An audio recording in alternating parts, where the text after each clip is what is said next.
go. I'm just waiting on notification. Excellent. And we are live. I want to thank everyone for tuning into a very special edition of Off the Record on the People's Podcast this afternoon. We have a magnificent guest with us today, one who is going to give us some amazing information as well as inspiration, and that is none other than Father Michael Pfleger. How are you doing, sir? Fine, sir. How you doing, Joshua? I'm doing wonderful. And on behalf of myself, my family, and the viewing audience of the People's Podcast, we want to thank you for taking time out of your busy schedule for coming on today to have a conversation with us. It's an honor. It's an honor, sir. Yes, sir. The first question that we have for you is, when did you know that you had a calling to be, to have a calling in a spiritual sense, to be a father and, when did you know you had a calling? I think I thought about it on and off as a younger person, but it was really in 1966. I remember going to, I saw Dr. King marching in Marquette Park in Chicago. And I came there and saw two things. First was I saw all this hate and that I had never seen before. And the racism and the hatred and the rock throwing and the cars starting on fire and the rest. And then I saw Dr. King, who reacted to none of the hate, but was this powerful witness of nonviolence, and kept saying, we're brothers and sisters. We have to live together as sisters and brothers. And I was so overwhelmed by that witness that on the way home, I remember saying to myself, either this man is crazy or he has some kind of power that I want to know about. And I began to read everything that he had ever written up to that date and realized his foundation and his power was his faith. And that everything he did was based out of his faith. And in fact, almost all his meetings were held in church sanctuaries. And then began to really become more and more interested in following into ministry. Wonderful. Yes, sir.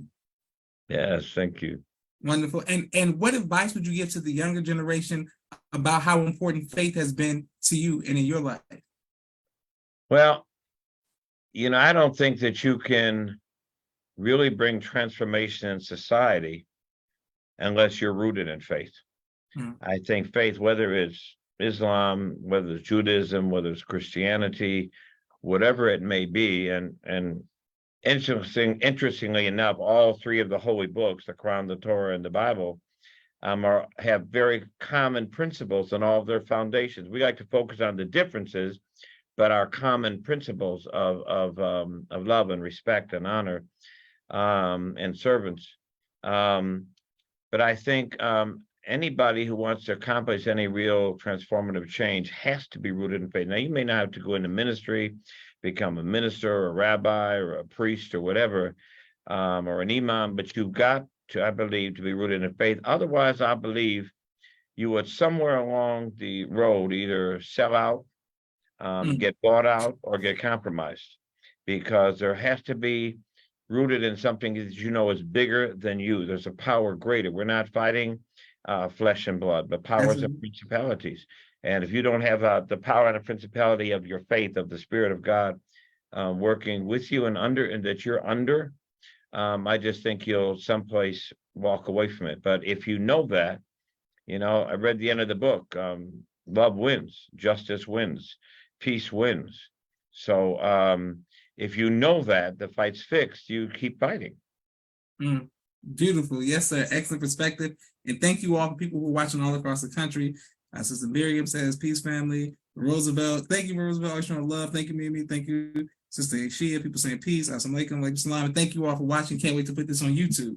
I wanted to ask you, growing up in Chicago, myself and my family, it seems as if you were always connected to the struggle of the community, but also connected to the Honorable Minister Louis Farrakhan. How did you all first meet? Wow, probably 30 years ago. I was invited with around 18 other pastors to his home here in Woodlawn, to the palace. And it was my first time actually meeting him. I'd seen him or heard him. Actually, interestingly enough, I had heard him when he used to first preach at the Final Call on 79th Street. And I had heard of him and went over there and stood across the street on 79th Street because they had the speakers outside. And first time I ever listened to him, and always had deep respect for his teachings. And then I was invited to this dinner at his house, in which I went. And funny, because at the dinner, after a conversation that went on for several hours, I said, I'd like to invite you to St. Sabina to speak at this one dinner. So he said, well, Father, I'll talk to you afterwards. And so I stayed around afterwards. Now, interesting, while he was greeting the different people as they were leaving, a number of the pastor collectors, you don't want to invite a Muslim leader to a Christian church and a Catholic pulpit, you're going to get a lot of grief and all this kind of stuff. And I was just listening to it, but I knew what I felt in my heart. And so he waited everybody else, he greeted everybody else, and he came up to me and he said, no, I love your enthusiasm and your invitation, but you talk it over and think about it and let me know, and gave me a copy of the Quran. And in the inside cover, he wrote the number to call him at the palace. So I came back. I called him about 3 days later, and I said, invitation is still on. And we set up a time for him to come and to speak. And interesting enough, his first sermon, the first time he ever spoke at St. Sabina, was praising Jesus Christ, my Lord and my Savior. And it was magnificent, of course. And he's right. I've got a lot of grief, and we both have gotten a lot of grief, I think, for our relationship all these years, but we just grew very, very close. He's my brother. I love him and stand by him 100%. I will defend him anywhere at any time. We spent a lot of time both at the farm as well as the palace, and just over here.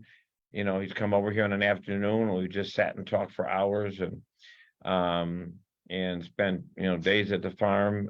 Just so we just grew to a really true love and respect for each other. And that was why when Facebook put him out, I immediately called him and said, do you want to come and speak here? He's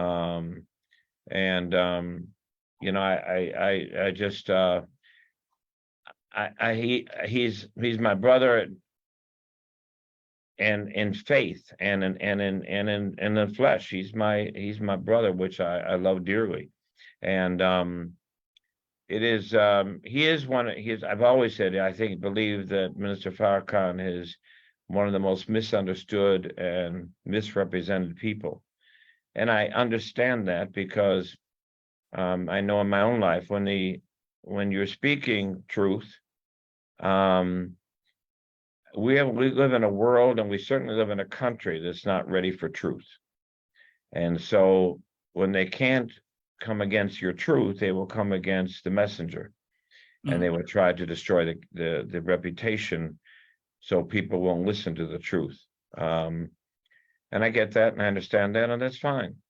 It is what it is, but he has never bowed or compromised what he stands for. And I try to never bow or compromise what I stand for. Oh, yes, sir. Yes, sir.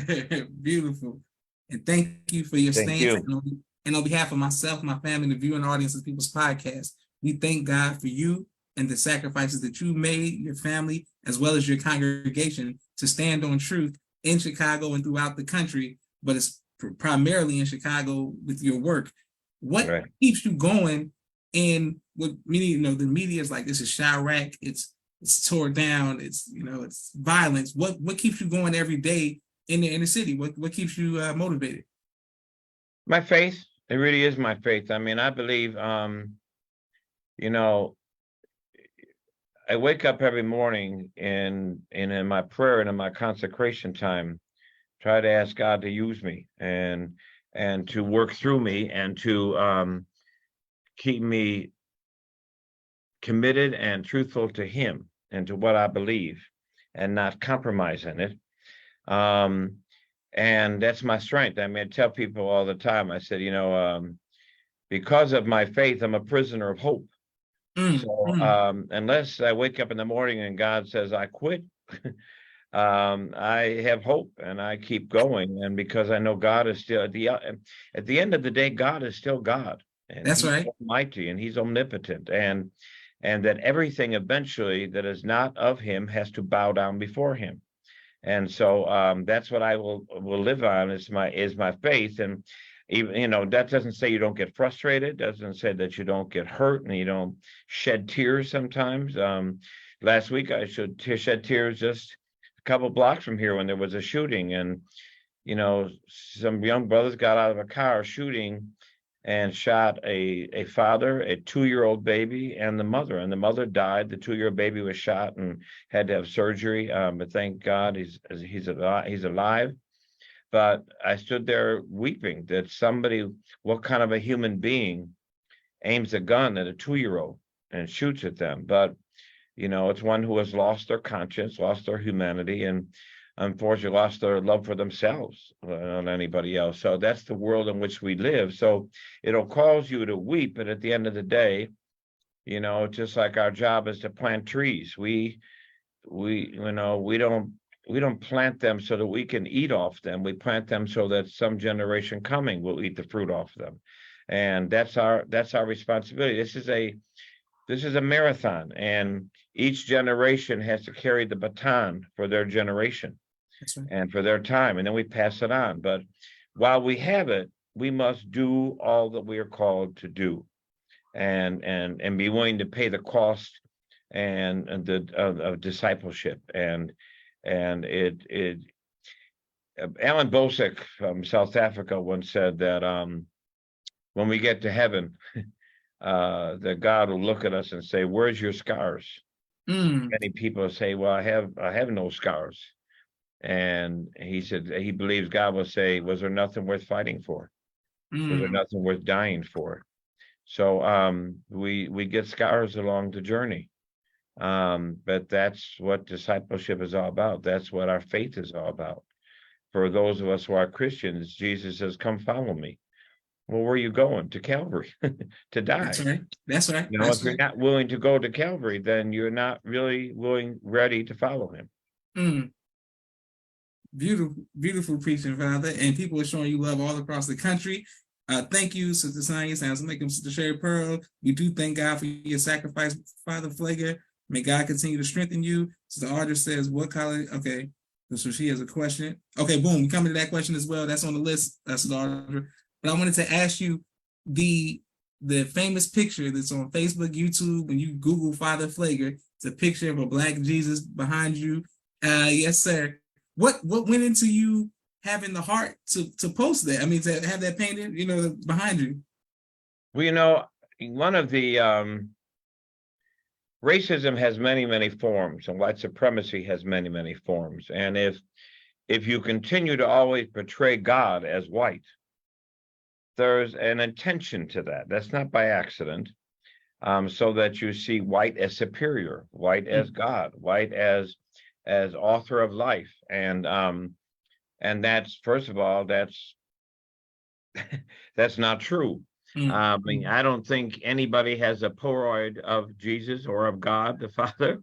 But if we go to the scriptures, and particularly the book of Revelation, it talks of a God who has bronze skin and hair like wool. I mean, when people confront me about it, which has been done very, very often. We first put it up in 1984. I had some Black pastors come to me and say, "What trouble are you trying to cause by that mural?" And I said, "Not any trouble. I'm just trying to be the closest to the scriptures. I think this Jesus reflects more the book of Revelation than the one that you're having in your church, the white, blonde hair, blue-eyed Christ." So I think I think it is, just looking at the scriptures, this is the one that most reflects it. But I think even more important than that God is to be all things to all people. So I think the Chinese have to be able to see themselves in God. Yes, sir. the South American, the Nigerian, the Ghanaian, everybody has to be able to see themselves in God. And unfortunately, in America, that has not been true, because all the pictures are primarily of this white God. And so I wanted to put an image that people could look up to. I remember right after we put it in, Joshua, a father, an African-American father, drove here from Detroit one Sunday with his son. And he came for service. And I said, wow, what brought you this? He said, I just drove in for service this morning. I'm turning around, driving right back. I said, what brought you? He said, I wanted my son, who was about 8 years old, to look up at a picture of God that looked like him. And that was worth all of it for me.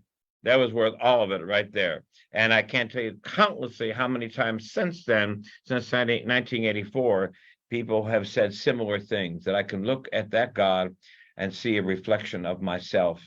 So I think it's important that people can look at that and understand that God was not white, that supremacy is evil and wrong, and it has portrayed God how it wants people to see him and not truth. Excellent. Yes, sir. Well, we, Father Pfleger, we have a quick 60-second commercial break for all of the sponsors of the People's Podcast. And thank you all who continue to like, share, and subscribe, as well as we thank you, all of our YouTube family, for every anonymous Cash App to the People's Podcast. Thank you all very much. One moment. If you would like to be a donor of the People's Podcast, please Cash App the People's Podcast. Camera and a drone. He does television and film editing. Please reach out to him if you need any of those services. Sister Miriam's ABC I Love Me, children's book and coloring book, and now Spanish book. All three available on Amazon.com. Sister Naima's Stay on Point Dance Academy, LLC. She teaches ballet virtually to young girls all across the country, right here in the studios of Atlanta, Georgia. Brother Kenneth's Bow Tie Maker Extraordinaire. He'll ship you bow ties anywhere across the nation. Dr. Henry Carter's King Henry Turkey Legs, right here in Atlanta, Georgia. Brother Rashad Muhammad's COVID-19 Disinfected Cleaning Services, out of Chicago. Student Minister Sharif Muhammad's book, A Soldier in the Movement of Christ, available on adulsharif.com. And lastly, Brother Joshua Muhammad's book, Cleopatra, as well as No Father, No Excuse, both available on Amazon. Thank you all very much. And also to Sherry, Asiatic Minds. She teaches STEM virtually to young kings and queens all across the country, asiaticminds.com. Please sign up your children if they would like to go to school virtually, as well as Sister Helen, who did a book of poetry called Exclusively for You Black Man, the sacred book, HRSPATROL42@gmail.com. Okay, Father Pfleger, before we went live, I spoke to you about my father and him, being so close to the minister and working in Chicago, and you knowing each other, and him he wrote a book. Will you ever write a book, sir? I hope to. I think right now is finding the time to do it, because my life is so stretched now, each and every day. But I would like to write a couple of books. One is about how the church has been hijacked from Christ and redefined and watered down and become a religious corporate 500 company rather than the prophetic voice of the gospel. So I'd like to write a book about that, but I'd also like to write a book a little bit about the history and the turnaround here of St. Sabina, so that young pastors can understand the church. When I came here in 75, there was about 70 people here, and when I became pastor here in 81, in the first 3 months, I lost about 30 of the 70 because we did away with bingo, we did away with Las Vegas nights, and we said we were going to found everything we do here on the Word of God. And we began to bring in African-American culture and African culture and celebrate it here. And turned the entire environment around. And some folks said, I don't want all that, and they left. But for every one that left, 10 more came. And now we're the largest African-American church in the city, and one of the top 10 largest in the country. So I think that, as we try to honor God and honor truth, I think sometimes what, not just, Christian pastors, but I think imams and rabbis, I think sometimes we forget that there really is this unspoken majority that really do seek truth, and really do want justice, and really do want equity and equality. But we somehow don't know that or don't believe that. So we cater to this religion that has gotten so off base from our holy books. And so I think that if we just stay true to who we're called to be as Muslims, as Christians, as Jews, I think if we stay true to that, there are people hungry for that. Facts. Yes, sir. Yes, sir. And I wanted to ask you about Reverend Jeremiah Wright and your friendship and your brotherhood with him. How did that come about, and how has it sustained all these years? Actually, I've known Jeremiah Wright since 80, 29, 80. I knew about him before, but got to know him about 79 or 80, and became very, very, very close friends. And I think that got even stronger in the whole time when Barack Obama came against him. So I think even he was amazed how many people walked away from him.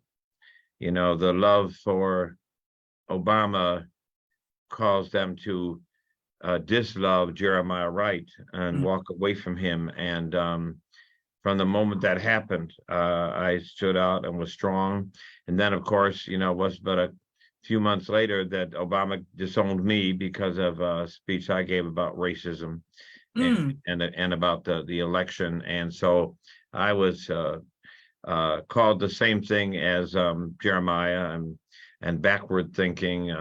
And so we just become very close. In fact, just 2 weeks ago, there was a homegoing service here for Renault Robinson, who was had founded with Howard Saffold, the African American Patrolmen's League in Chicago, and was a blessing because both Minister Farrakhan and Jeremiah Wright were here for that service. In fact, when I began the eulogy, I laughed. I see two of the greatest speakers in the country here, and you're asking this white boy from 79th Street to do the eulogy. This is very unfair and unjust.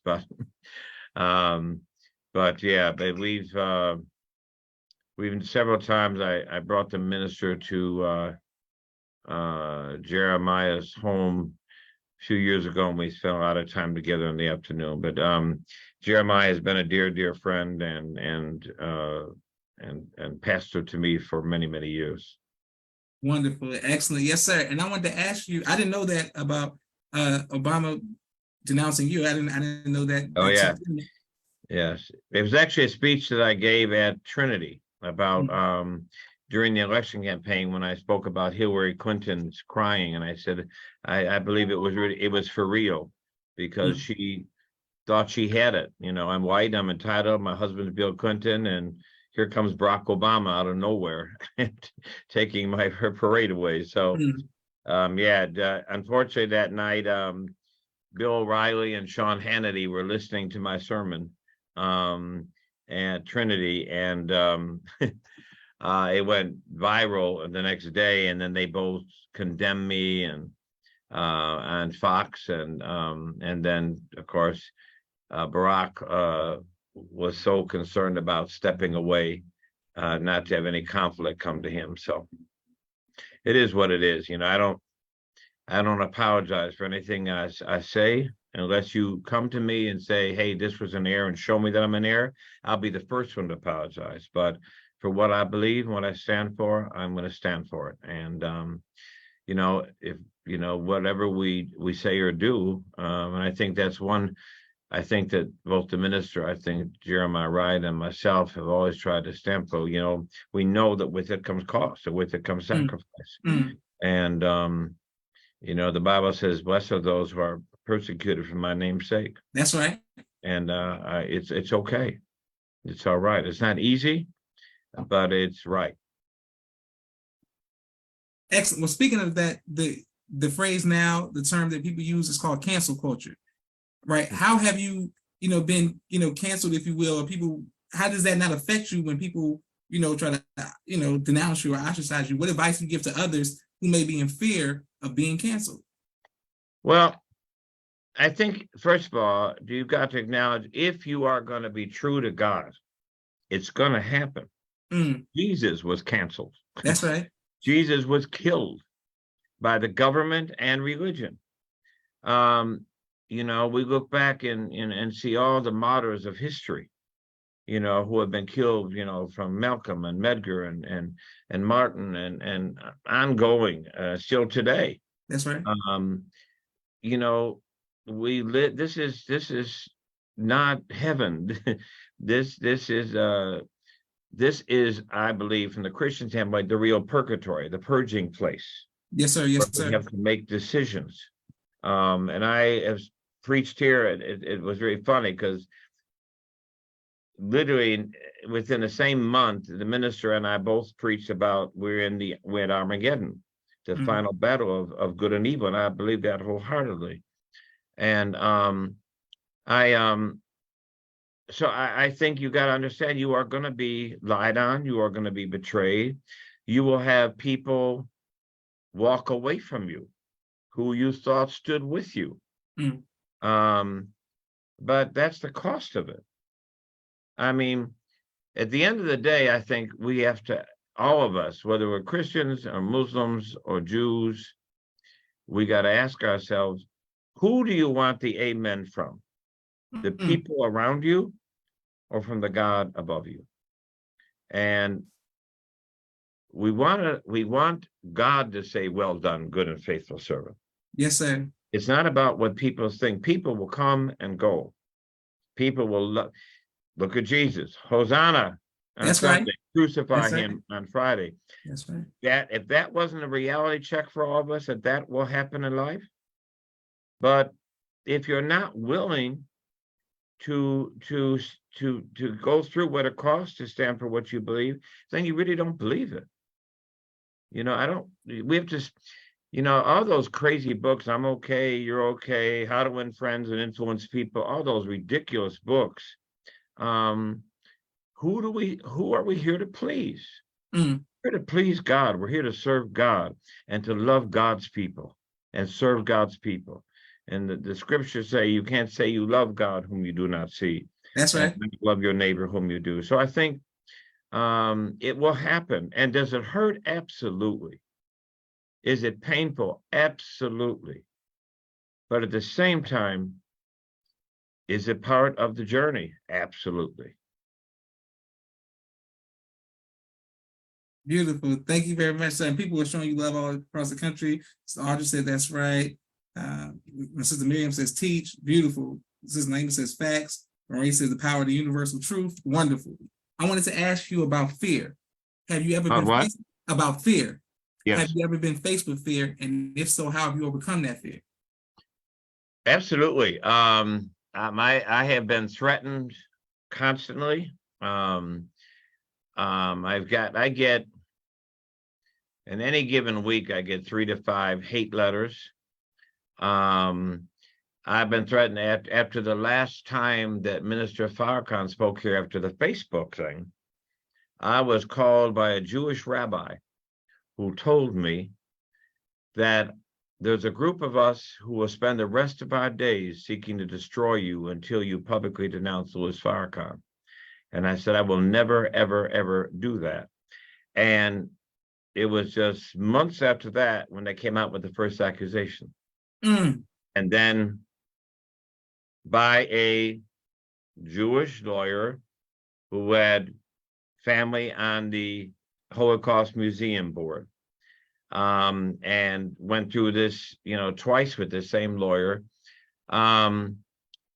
When I was going after the billboard company that was saturating our community with alcohol and tobacco billboards, or the selling of drug paraphernalia next to candy, and the stores were going after that, my life was threatened. I would receive tons of threatening. In fact, it got so bad that the police superintendent of Chicago said, "I'm assigning 2 full-time police to you as bodyguards," because he said, we get more threats about you than we do the mayor of the city.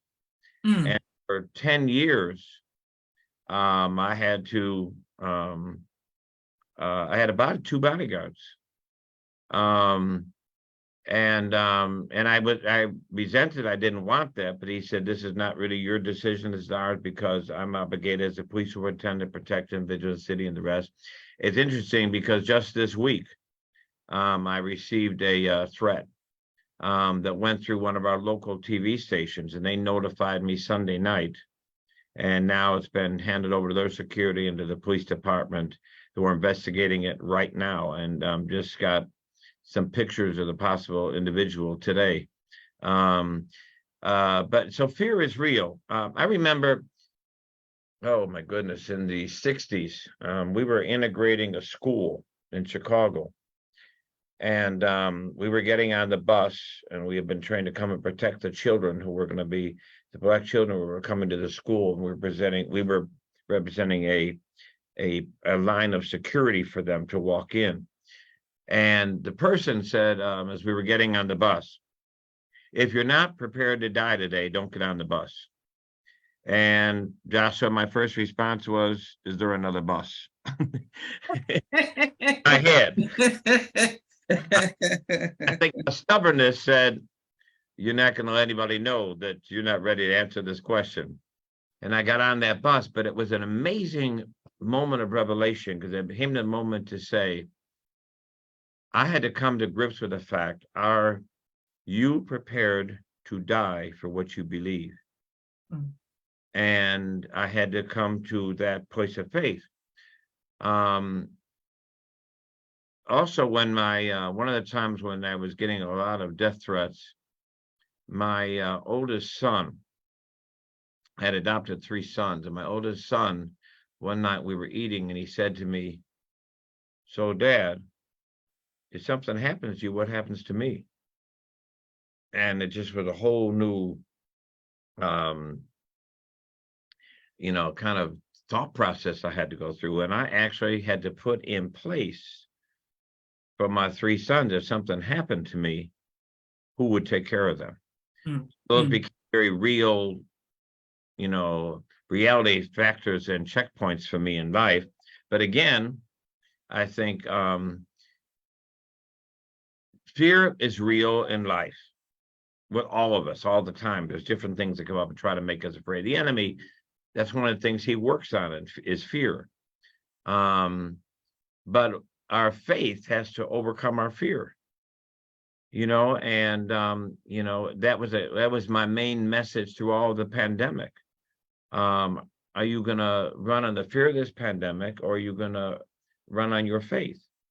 And it has to always be faith over fear. And I think, you have to come to points where you face it, and then you overcome it, and you keep walking, say, I'm not. Fear will either paralyze you or it'll motivate you. And you got to make a decision. Beautiful. Excellent. Yes, sir. And thank you all who watch, people showing you love from all across the country, bearing witness, saying, "That's right, struggle is ordained." Excellent. Teach. Wonderful. The Million Man March. What was that climate like during that time period? And what was it like? How did it personally impact you with the concept of the minister saying that he's going to call for 1 million men to go to DC? It was absolutely wonderful. It was absolutely wonderful. It was interesting because, it was a time when the minister was first talking about it and going around the country, there were all sorts of Christian pastors were supporting it. As you probably know, many started to back away as it got close. And it just was a again, it was one of those times of revelation that you understand. Everybody says they with you or not with you. But we had but 2 busloads of men from Chicago.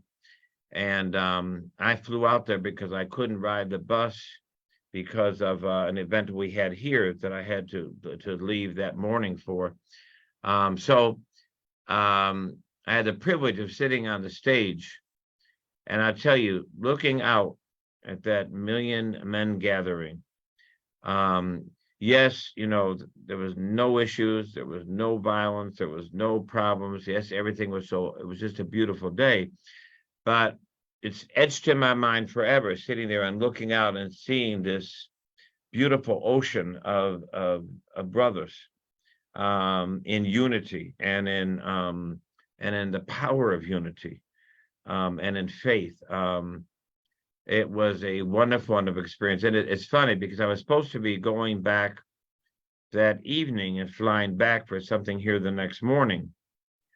Well, you know, the day went longer than I think anybody thought it was going to be, and was there longer. And by the time I got to the airport, I missed my plane. So we had to wait for another plane. So there was about 60 of us just happened to be on that same plane and all missed it. And we sat in the airport on the floor and spent the night reflecting and talking about that day. And it was energizing and convicting and encouraging. So it was just a marvelous experience, which I will always be eternally grateful for having been a part of it. And I think one thing, were you there, Joshua? No, sir. I'll tell you something. You probably weren't even born then. You're too young. But I'll tell you one thing that stood out to me that day. If I had to describe the day in one word, it'd have been love. Love you felt, and the love you saw, and the brothers embracing other brothers, the love that was so transparent that day was powerful. Excellent. Yes, sir. My father, you know, he was on securities, you know, for minutes, so he was like, we were too little to go. But I wish I could have went. I wish I could have been there. I wanted to ask you, speaking of fathers, what advice would you give to future fathers? Let your children see your strength and your gentleness. Let them see what a strong man looks like in a world that constantly attacks them. And let them see your gentleness. Hug your children. Love your children. Hold them. Don't be afraid to kiss your son or your daughter on the forehead or on the cheek. Tell them you love them. Tell them how precious they are. Tell them how much potential and possibility they have within them. We have to, I think, in particular in this day, set guidelines and set guardrails for our children so that we can train them up, as the scriptures say, in the way to go. That's right. But I think also we have to constantly show love in a very unloving world, and in a world that has become very, very mean and selfish. Parents are the first teachers, and I think the most important teachers are their children. So I think love on your children, hold them accountable, set the standards, set the guidelines, seek always the best out of them. Never allow them to settle for mediocrity. Is that they are jewels. They're our future. They're our hope. And then keep loving them. Wonderful. Yes, sir. And for the single people who are looking to get married, or maybe on the fence about getting married, what advice would you give to people about the value of marriage and the importance of family? First of all, don't marry somebody and what you think they may become. If they show you somebody, believe them. You know, meet somebody that you stand equal with. Not somebody to say, well, I believe he's going to become this or she's going to become this. No. if you believe that, then wait till you see it. Don't jump into marriage. Marriage is a sacred covenant. The scriptures talk about that God is the third strand that wraps the two together. And if you're going to enter the in the Christian faith, there's only two covenants. One is the covenant with an individual and God, and the other is the covenant of marriage. That's how sacred it is. The first miracle that Jesus ever did was at Cana at a wedding feast. I think we have to be very clear that let God guide you on that man or that woman that you are attracted to. Be attracted to their substance and not their surface. Surface will come and go, but the substance, their heart, their faith. If you can't love someone who doesn't love God, I just don't believe you can, because God has to be their first love. It's God who gave them life. It's God who must shape them and form them to be their best selves. Don't marry somebody because you think, well, he completes me or she completes me. No. You are complete in yourself. A person comes to add to that. That can be the frosting on the cake. That can't be the cake. Yes, sir. You must be complete in yourself and love yourself and believe in yourself. If you're not at that place with yourself, don't marry somebody to complete you. You are complete. Know your completeness, and therefore marry somebody who adds to that complete and brings their completeness. Don't marry somebody else who's looking to find their completeness in you. Trying to find, you're going to be their mother or you're going to be their father. No. You're there to be their husband, to be their wife. You're walking away from your family. The scriptures say, leave your mother and your father and cling. So if you're leaving that, it better be to someone who's willing to respect you and love you just like that. Yes, sir. You teach Brother Pfleger, and people are showing you love. So many comments. Thank you all who are watching. People bearing witness saying, yes, go off, Father, Pastor. Beautiful. They teach it. All right. I wanted to ask you, what type of music do you listen to, sir? I love jazz. Okay. I love hymns, and I love the gospel music. And when I'm in the car, when I'm on my way someplace, I love to listen to gospel and listen to the hymns of the church. Music that encourages my faith and feeds my faith. If I'm relaxing or sitting in the yard, or if I'm going someplace or out someplace, every once in a while I like to sneak into a jazz club to a live band that I like to, so I like R&B also, and I love jazz, I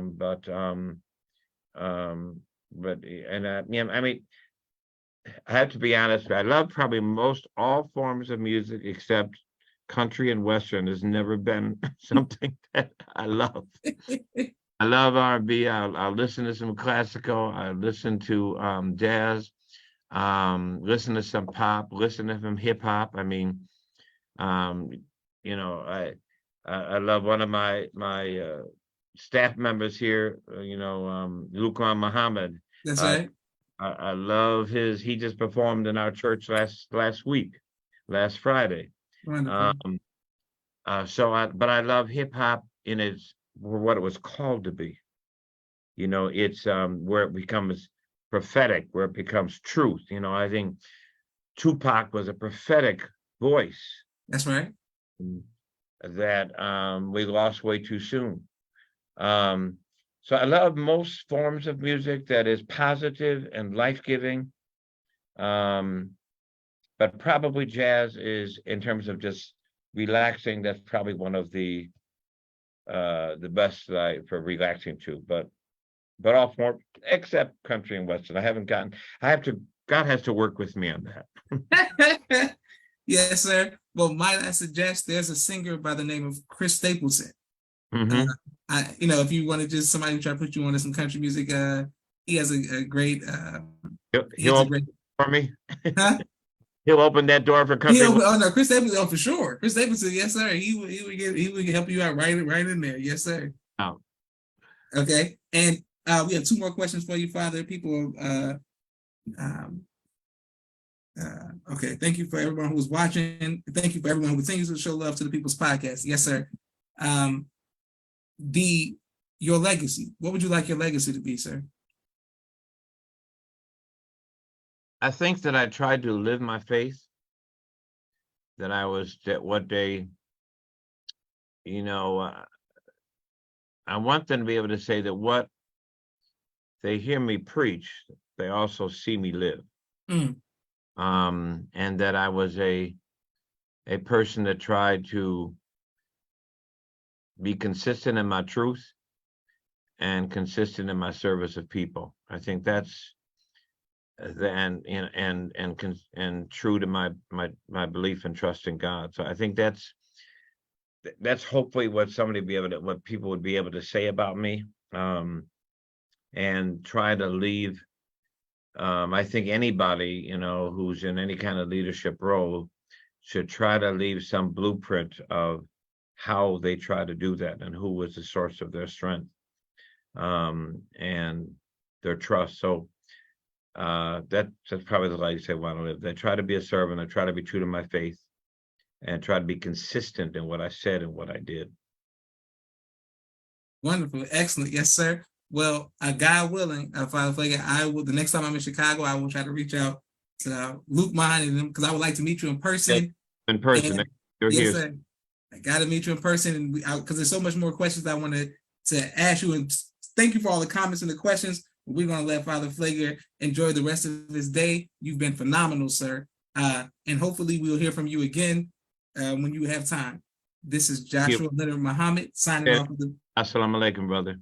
Walaikum salam, sir. This is Joshua Leonard Muhammad signing off for the People's Podcast. Thank you all for watching. Excellent. Thank you again, sir.